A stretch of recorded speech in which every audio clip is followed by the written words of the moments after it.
Okey, destinasi seterusnya adalah Asian Night Bazaar. Kami datang ke Hanyai ni memang semata-mata untuk ride, rest, relax dan makan-makan. Cuaca memang hujan lah, renyai-renyai start daripada waktu tengah hari hala ke petang. Malam hujan agak lebat sikit lah.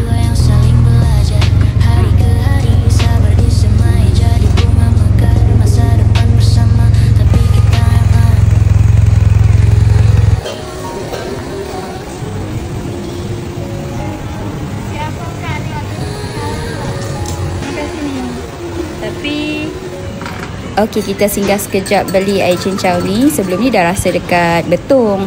Yang ni kita repeat lagi sekali lah. Kalau travel ni berdua, biasanya makanan dan minuman kami share je. Sebab nak rasa banyak benda kan. Dan selalunya tak ambil makanan yang betul-betul berat macam nasi.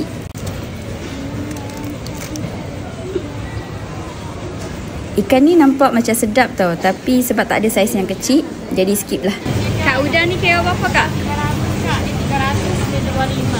25 tak ada. Habis dah nanti tidak ada juga.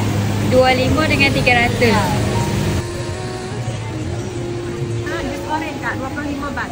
25. Ya. Kita ambil sedikit tak? Berapa plastik ya? Berapa plastik eh? Udang satu. Makan dengan apa? Sos lah? Dengan sos hijau. Makan sos hijau 120. Ya. Terima kasih. Tengok udang ni besar-besar macam ni, geram tak tak? Tapi sebenarnya kalau kata udang ni bawa balik, masak lomak cili api, tak pun masak sambal, padu eh. Air apa? Boleh.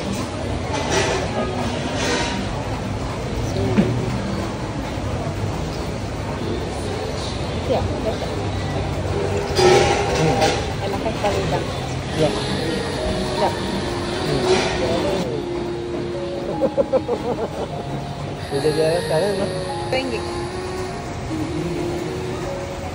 Sebenarnya plan awal kami nak dinner di kedai Izakaya and Grill, tapi sebab hujan dah start lebat, kami decide untuk lepak kat sini je lah, makan-makan dekat sini.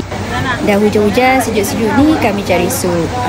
Ambil sup campur, ada sup perut, keting, daging sekali dalam mangkuk tu.